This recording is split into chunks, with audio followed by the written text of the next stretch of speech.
back on the air. This is Radio Entrepreneurs. My next guest, one of my favorites, and our reporter for business and the law, Mark Furman from the law firm Tarlow, Breed, Hart & Rogers. Welcome, Mark. Hi, Jeffrey. Great to be with you. Thank you. You are going to talk about one of my favorite subjects today, cheating, deflategate, and privacy, correct? Yes. Well, the whole deflategate incident is it's been all over the news. We have Tom Brady's appeal coming up, where we have the appeal is heard by essentially the same person who decided on who punished him. So right. It doesn't sound like due process the way it works in courts or arbitration, but the NFL is a private enterprise with it's a collection of 32 team owners, like a franchise, who have like a private agreement, and then they have a collective bargaining agreement with a union that represents the players. So it's kind of interesting. I mean, the commissioner works for the owners.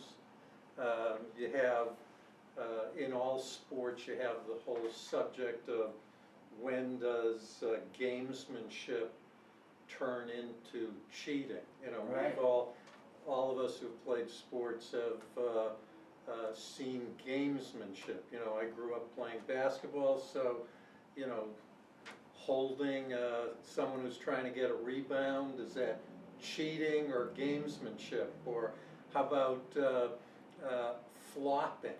You know, right. When you maybe exaggerate how much you've been hit by an offensive player driving to the basket. Well, when I was playing hockey, we used to use our stick a lot. People would say, you know, Jeff, that's slashing, and I go, no, I was just poke checking you. That's right. There's a line there. Deflategate deals with something that happens in the course of a game. You know, what balls are used, how heavily are they deflated, and you have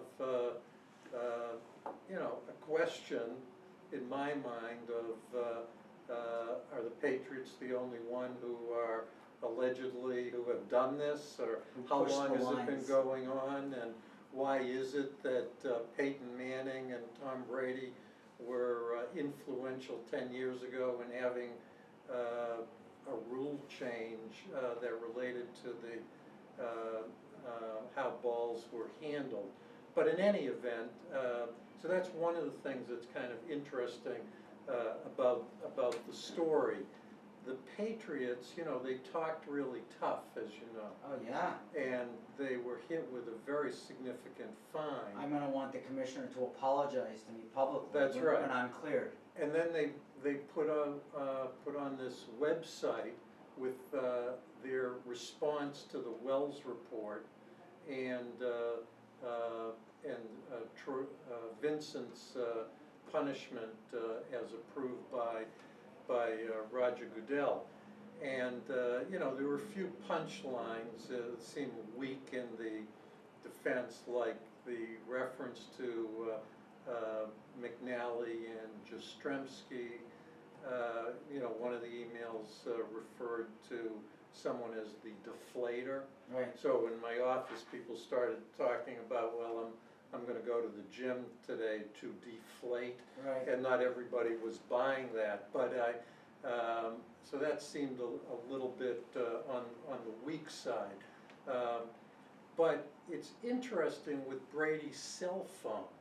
Right, that's what gets me. So, you know, because this is a private agreement, this is not a court where there's subpoena power, Brady has no obligation to turn over his cell phone to the Wells folks. And I assume his lawyers told him not to. And I'm sure.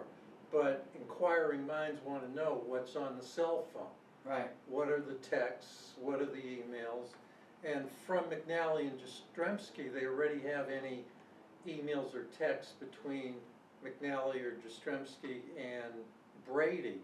So I wondered, you know, was Tom Brady preserving the principle that this is his private phone and that he doesn't have to turn it over?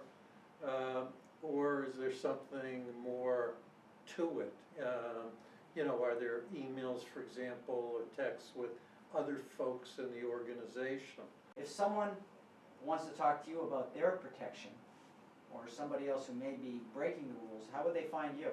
I can be reached at 617-218-2025 or at mfurman, Furman, at tbhr-law.com.